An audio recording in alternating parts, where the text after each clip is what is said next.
কুরআন কুরআন কুরআন কুরআন জীবন করে সুমহান কুরআন কুরআন সরল পথের পয়গাম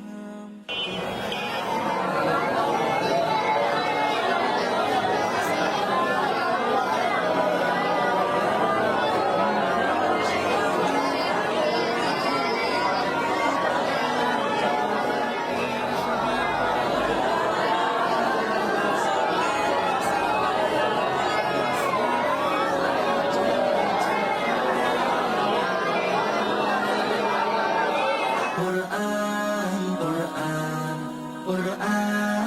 কুরআন কুরআন কুরআন কুরআন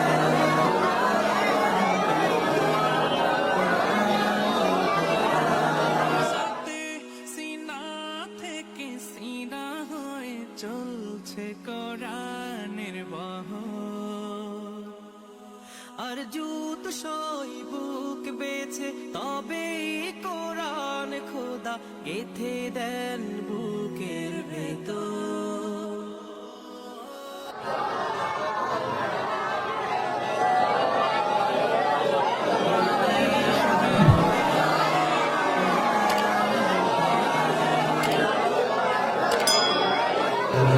القرآن رحاب الفرقان جبه الإسلام حفظ الإيمان زلل القرآن رحاب الفرقان جبه الإسلام حفظ الإيمان مركز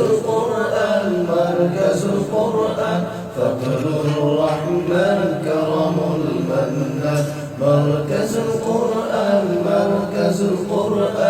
هبة السماء هدية السبحان صفة هريرة صفرة سلمى صبغة علي حكمة عثمان صفة هريرة صفرة سلمى صبغة علي حكمة عثمان مركز القرآن فضل الرحمن كرم المنان مركز القرآن هبة السماء هدية السبحان بهجة العين زهرة الفؤاد نعمة العباد زينة البلاد بهجة العين زهرة الفؤاد نعمة العباد زينة البلاد مركز القرآن فضل الرحمن كرم المنان مركز القرآن هبة السماء هدية السبحان خلية العلم نقية العمل حسن الخلق حسن الخلق خلية العلم نقية العمل حسن الخلق حسن الخلق مركز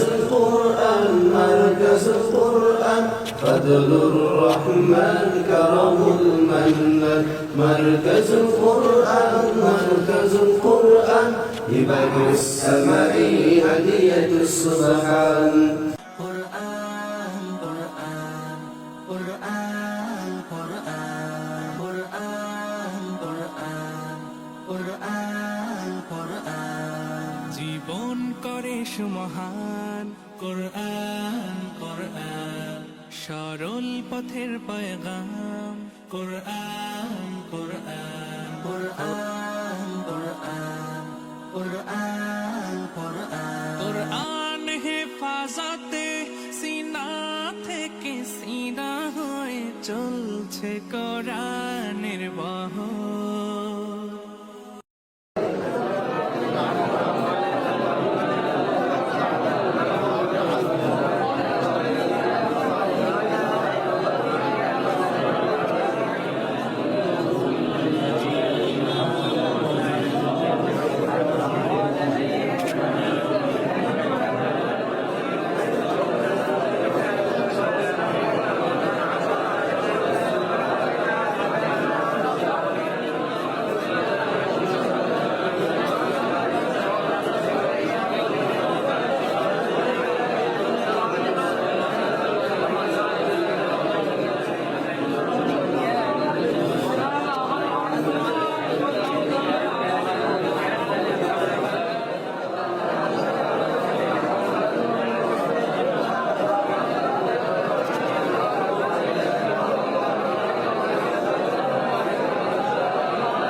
সূরাতুন নাবা, এই সূরার মধ্যে আল্লাহ তাআলা বেশ কয়েকটি গুরুত্বপূর্ণ বিষয় আলোচনা করেছেন।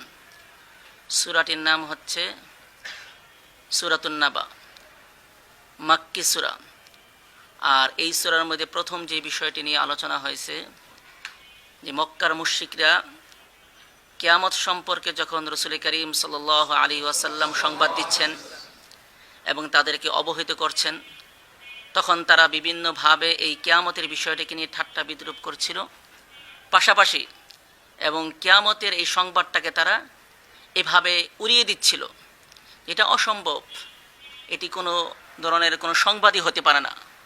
তখন আল্লাহ সুবহানাহু ওয়া তাআলা তাদের এই যে অবহেলা, তাদের যে এই বিরুদ্ধাচরণ এবং তাদের যেই এই বিষয়টাকে হালকা মনে করা এবং এই বিষয়টাকে গুরুত্ব না দেওয়া, তখন আল্লাহ তাআলা এই আয়াত নাজিল করলেন আম্মা ইয়াতাসাআলুন, যে তারা কেমন, মক্কার মুশরিকরা যে এমন বিষয় নিয়ে তারা জিজ্ঞেস করছে, এমন বিষয় নিয়ে তারা আলোচনা করছে যে যেটা হবে অবসম্ভাবী, আনিন নাবাইল আযীম। এরপর আল্লাহ তাআলা কিয়ামত যে হবে এটা অবসম্ভাবী, এতে বিন্দুমাত্র সন্দেহ নাই। সেখানে আল্লাহ তাআলা বেশ কিছু কুদরতের কথা উল্লেখ করেছেন। সেই কুদরতের কথা উল্লেখ করে প্রথম যে কুদরতের কথা উল্লেখ করেছেন আলাম নাজআলিল আরদা মিহাদা, এখান থেকে যে আল্লাহ তাআলা তুলনা দিচ্ছেন এই জমিনকে আল্লাহ তাআলা বিছানা স্বরূপ বানিয়েছেন। অর্থাৎ যেরকম মিহাদান এটা হলো কোল, অর্থাৎ আজকে আমরা যারা জমিনে অবস্থান করতেছি, পৃথিবীতে অবস্থান করতেছি, এই জমিন আমাদেরকে মা যেমন সন্তানকে কোলে রাখে, নাড়াচাড়া করে, কিন্তু সন্তান টের পায় না, সন্তানের অনুভূতিতে আসে না। কিন্তু ঠিক তেমনিভাবে পৃথিবী নড়ছে, পৃথিবী নাড়াচাড়া খাচ্ছে, পৃথিবী অবয়ব, পৃথিবীর গঠন কিন্তু এভাবে হরকত হচ্ছে, কিন্তু আল্লাহ তাআলার কুদরতে আমরা এই পৃথিবীর উপরে বসবাস করছি, কিন্তু আমরা টের পাচ্ছি না। ঠিক তেমনিভাবে আল্লাহর কুদরত, আল্লাহর হুকুম রক্ষার্থে এবং আল্লাহ তাআলার হুকুম পালন করার জন্যই এই যে পৃথিবী, এই আসমান জমিন, পাহাড় পর্বত, নদী নালা, গাছপালা সমস্ত কিছু আল্লাহ তাআলার হুকুমের জন্য, হুকুম পালন করার জন্য এভাবে আমাদেরকে বক্ষে ধারণ করে কোলে নিয়ে অবস্থান করছেন। এই জন্য এখান থেকে কুদরত, এই জমিনকে আমি তোমাদের জন্য বিছানা স্বরূপ বানিয়েছি। এরপরে বিভিন্ন কুদরতের কথা বলতে বলতে যে হ্যাঁ, ইন্না ইয়াউমাল ফাসলি কানা মিকাতা, অবসম্ভাবী ফায়সালার দিন সুনির্ধারিত, সেই দিন সিংহায় ফু দেওয়া হবে, তোমরা সেই দিন ফাতাতুনা আফওয়াজা, দলে দলে আসতে থাকবে। সেই দিনের দৃশ্যটা কেমন হবে, ভয়াবহ বিভীষিকাময় অবস্থাটা আল্লাহ তাআলা সেখানে তুলে ধরেছেন। জাহান্নামী যারা হবে, যাদেরকে দোজখে দিবেন, তাদের কি ভয়াবহ পরিণত হবে, তাদের যেই বিভীষিকাময় অবস্থা হবে সেটা আল্লাহ তাআলা তুলে ধরেছেন। এরপরে আল্লাহ সুবহানাহু ওয়া তাআলা মুত্তাকিনদেরকে কি পরিমাণ আল্লাহ তাআলা নাজ নিয়ামত, কি পরিমাণ অনুগ্রহ এবং তাদের প্রতি কি পরিমাণ আল্লাহ তাআলা রহমত আর করম থাকবে। ইন্নালিল মুত্তাকিনা মাফাজান, এখান থেকে জান্নাতীদের জন্য থাকবে বিভিন্ন ধরনের নাজ নিয়ামত, এর মধ্যে উদ্যান থাকবে, আর অনেক কিছু থাকবে, সেটা উল্লেখ করেছেন। সর্বশেষে সূরার শেষে দিয়ে কাফের মুশরিকরা সেই দিন দেখবে একজন যে বোবা প্রাণী, গায়রে যাউল আকুল, যার কোনো বুদ্ধি জ্ঞান নাই, সে যখন দেখবে, একজন কাফের যখন দেখবে ওই প্রাণীর প্রতি কোনো ধরনের আল্লাহ তাআলা প্রদত্ত যে হুকুম ছিল না, কিন্তু তারপরও এক প্রাণী আরেক প্রাণীর প্রতি কোনো ধরনের অন্যায় করার কারণে সেই অন্যায়টা শুধু এক প্রাণী যদি কারোর প্রতি কোনো শিং দিয়ে গুঁতা দিয়ে থাকে, তাহলে ওই পরিমাণ গুঁতা ওই প্রাণী আরেক প্রাণীকে দিবে, এরপরে তারা মাটি হয়ে যাবে। এই দৃশ্য দেখে তখন কাফের মুশরিকরা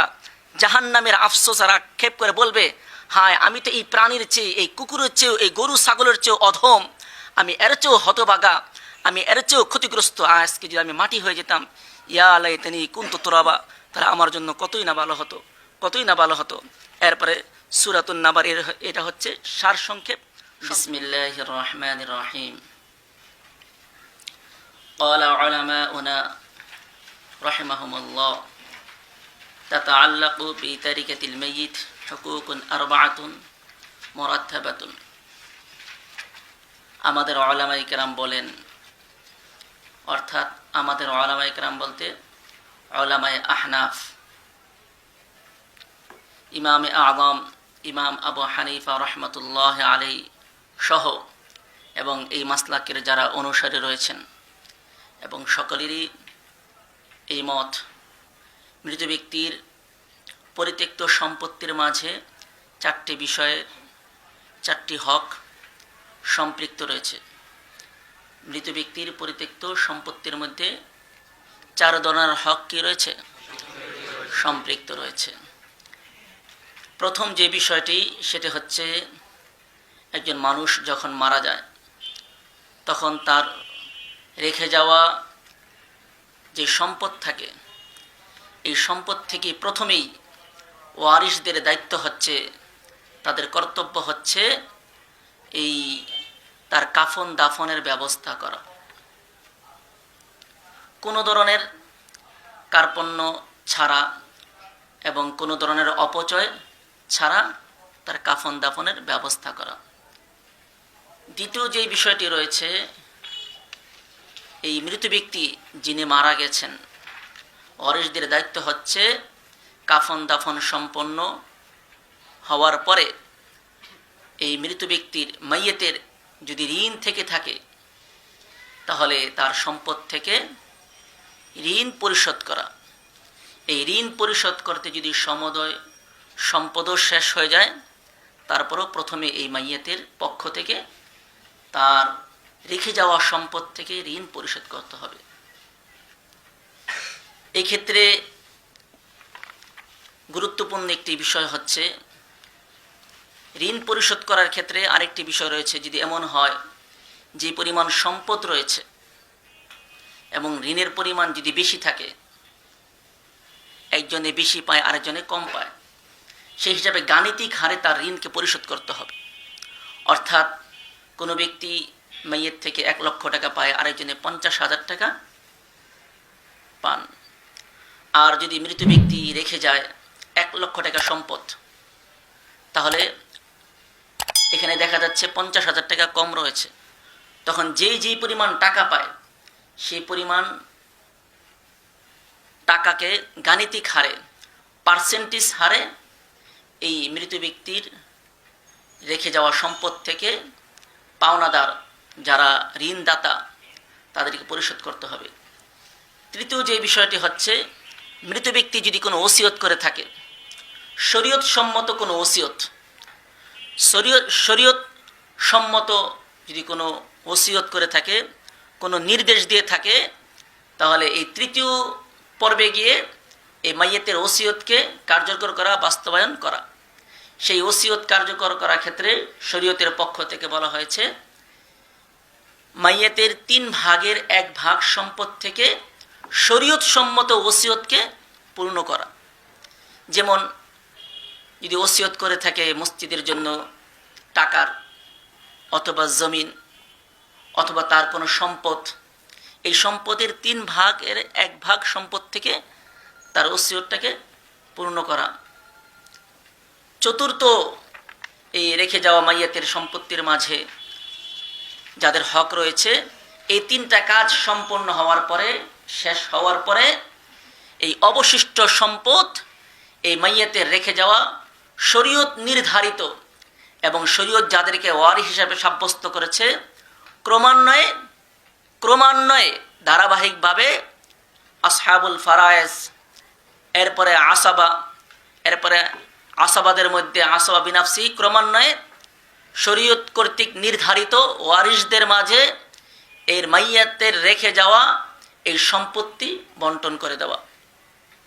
তাহলে এটা হলো মানে মূল খোলাসা, মূল সার সংক্ষেপ, যে মৃত ব্যক্তির পরিত্যক্ত সম্পত্তির মাঝে, রেখে যাওয়া সম্পত্তির মাঝে কয়টি বিষয় হক সম্পৃক্ত রয়েছে? 4টি বিষয়ের হক কি রয়েছে? সম্পৃক্ত রয়েছে।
باب ما يكره من التمني وقول الله ولا تتمنوا ما فضل الله به بعضكم على بعض الآية.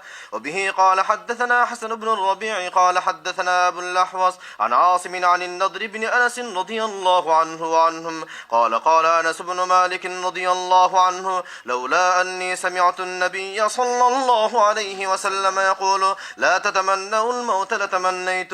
وبه قال حدثنا محمد قال أخبرنا عبدة عن ابن أبي خالد عن قيس قال أتينا خباب بن الأرت نعوده وقد اكتوى سبعا فقال لولا أن رسول الله صلى الله عليه وسلم نهانا أن ندعو بالموت لدعوت به. وبه قال حدثنا عبد الله بن محمد قال حدثنا هشام بن يوسف قال أخبرنا معمر عن الزهري عن أبي عبيد عن أبي هريرة رضي الله عنه وعنهم أن رسول الله صلى الله عليه وسلم قال لا يتمنى أحدكم الموت إما محسنا فلعله يزداد وإما مسيئا فلعله يستعتب. قال أبو عبد الله أبو عبيد اسمه سعد بن عبيد مولى عبد الرحمن بن أزهر.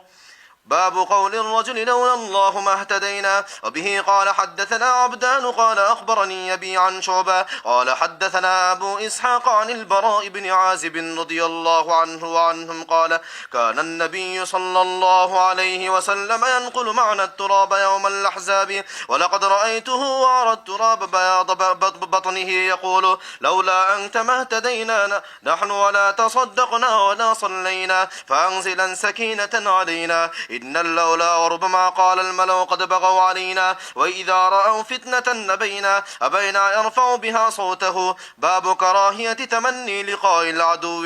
ورواه الأعرج عن أبي هريرة رضي الله عنه وعنهم عن النبي صلى الله عليه وسلم.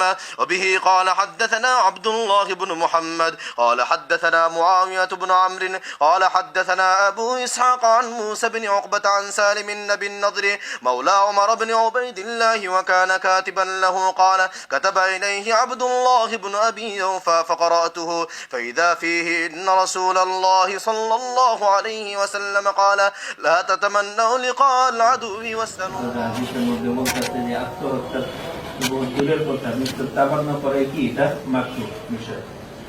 এর আগে একটা হাদিস পড়ে আছে বাবু কিরাত তামান্নি লিকাল আদু।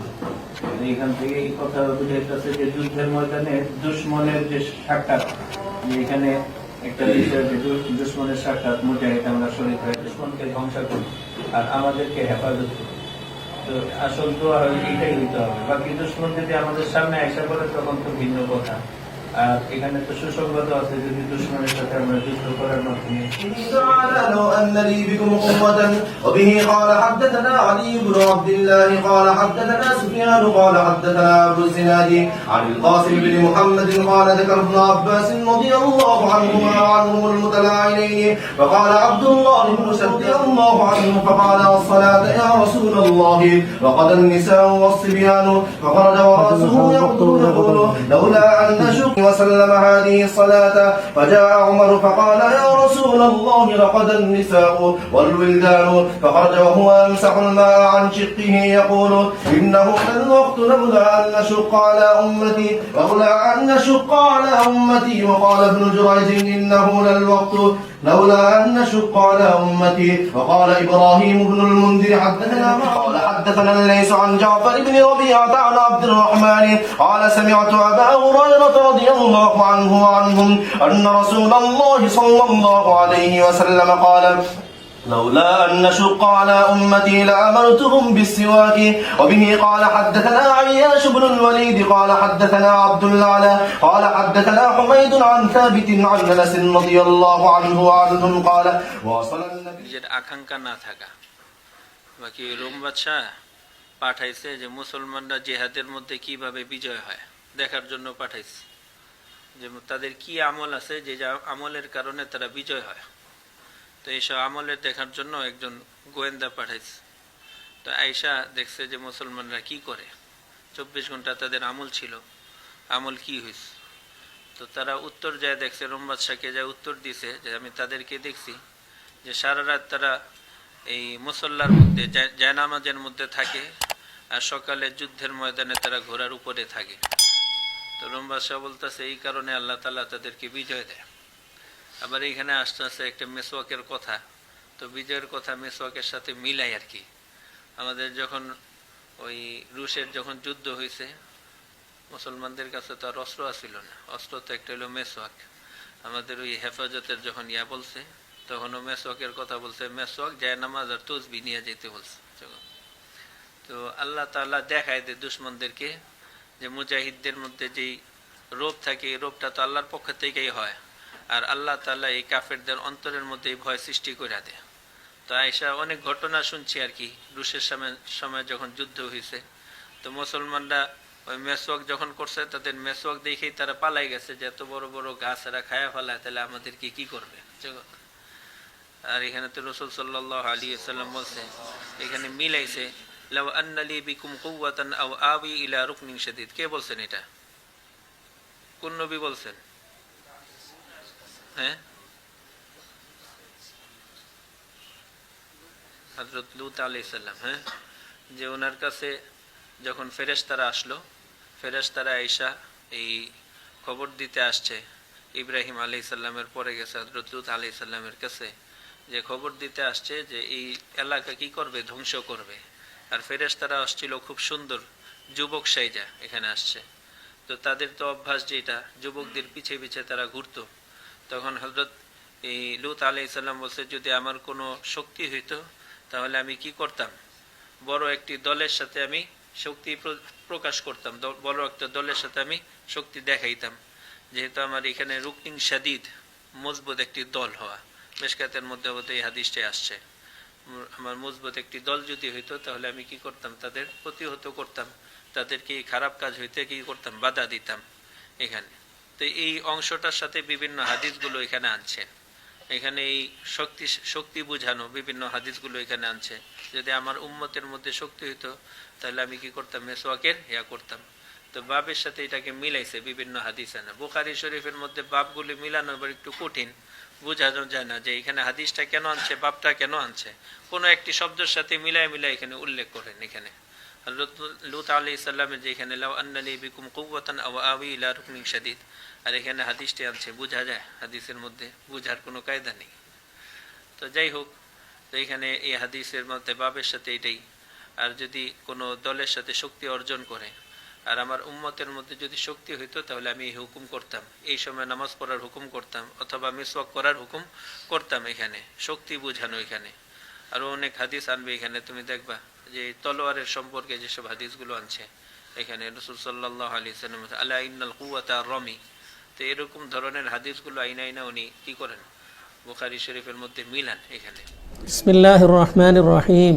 ইয়া বারাইমাল ঈমান, منذ حوالي 7 سنوات قبل اليوم تم إنشاء مؤسستكم المفضلة مركز القرآن أشرف آباد، وقد انطلقت هذه المؤسسة الدينية بداية جيدة في أيدي بعض عباد الله المحبوبين، وعلى رأسهم خليفة الشيخ الحافظي الشيخ السيد أحمد علماء بازر حضور رحمهم الله، توكلا على رحمة الله تعالى وبركاته، وتزودا ب200 تاكا من المساعدة المالية من يده المباركة. وبدأت جولة مباركة في التعليم والتربية في بيئة بسيطة بفضل الله تعالى وعونه، ثم بفضل الجهود الحثيثة التي تبذلها أساتذتها الكرام، والمساعي الدائبة التي وجهها طلبتها الأحزاب، وبالدعوة والنصائح المخلصة من أولياء الأمور والمهنئين، وبدموع أولياء المقربين. وقد اكتسب الجامعة الإسلامية المركز شهرة كبيرة في الداخل والخارج، وأمكنهم إنشاء نصب تذكاري للاحترام والمحبة في قلوب الجميع، وذلكم في فترة زمنية قصيرة جدا. فيأتي الطلاب المشتاقون إلى المركز ويزدحمون على بابه بعد كل رمضان، ويرتضون من مناهله العذبة السلسة،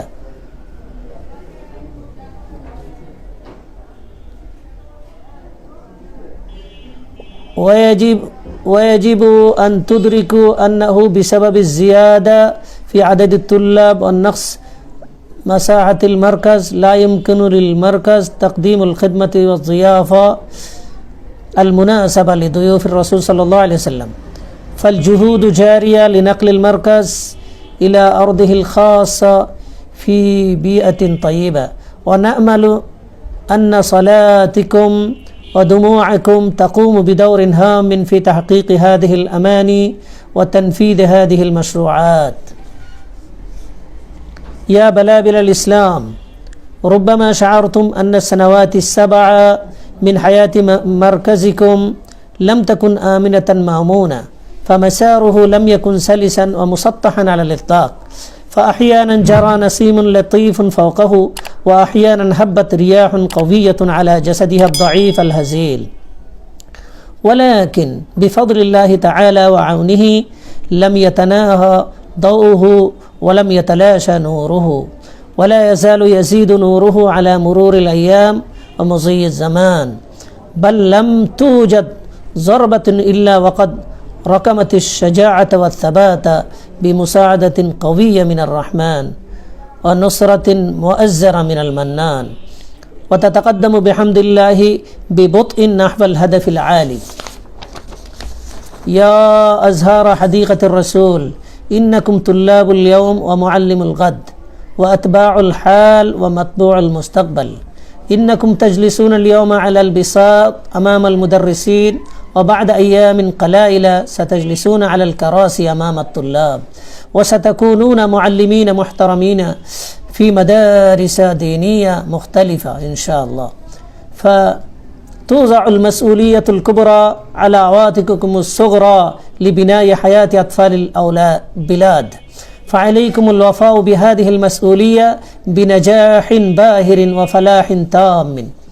ولذلك أعتقد أنه من واجبي من حيث أنا مدرسكم التوجيه ببعض الإرشادات الضرورية وقت وداعكم، وآمل أنكم إذا احتفظتم بهذه الكلمات في قلوبكم فإن أعمالكم ستكون مفيدة في حياتكم المستقبلة، وسيتم إقامتكم محفوظة من التعثر في البيئة المعاكسة إن شاء الله.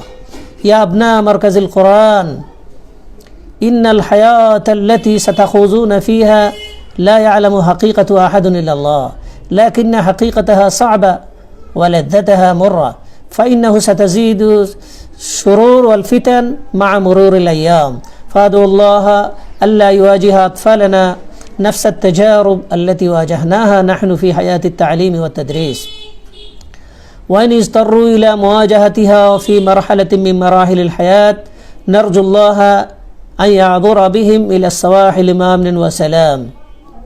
تذكروا إنه ليس من الواجب أن تقدموا في المدارس التعليمية فحسب، لكن من المهم إذا خدمتم فيها أن تراعوا نظام المدرسة وقوانينها، وأن تطيعوا أمناءها وأولياءها. ولذلك قبل أن تدخلوا مجال الخدمة ينبغي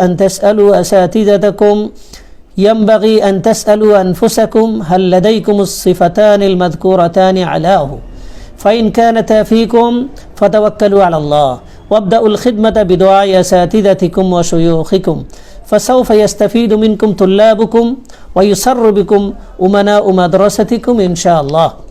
وإذا لم تكن فيكم هاتان الصفتان فامتنعوا عن خدمة المدرسة، وإياكم محاولة الجلوس في المقعد المقدس للمعلم بدون اكتساب جودة التدريس وملكة التعليم، وإلا فتكونون مرجع معاطبة الأمناء ومصدر الضحك عند الجمهور. رزقنا الله تعالى وأبنائنا الروحانيين التوفيق بأن يكون كل واحد منا معلما مثاليا عند طلابهم وعبدا مقبولا عند ربهم، آمين يا رب العالمين. صحتك حافظ عليها واحميها قبل الندم، نعمة وانت ساهي فيها تصحى لو صبك ألم، نعمة وانت ساهي فيها تصحى لو صبك ألم، صحتك حافظ عليها واحميها قبل الندم، نعمة وانت ساهي فيها تصحى لو صبك ألم نعمة وانت ساهي فيها تصحى لو صبك ألم لا تنتظر ألم يجيك نعمة الله لسه فيك لا تنتظر ألم يجيك نعمة الله لسه فيك ابعد المرض بيديك الوقاية تكفي الهم ابعد المرض بيديك الوقاية تكفي الهم صح صح صح صح صح صح صح صح صحتك حافظ عليها واحميها قبل الندم وانت ساهي فيها تصحى لو صبك ألم نعمة وانت ساهي فيها تصحى لو صبك ألم واعرفك لك همنا شلي فيه وكونا اعرفك لك همنا شلي فيه وكونا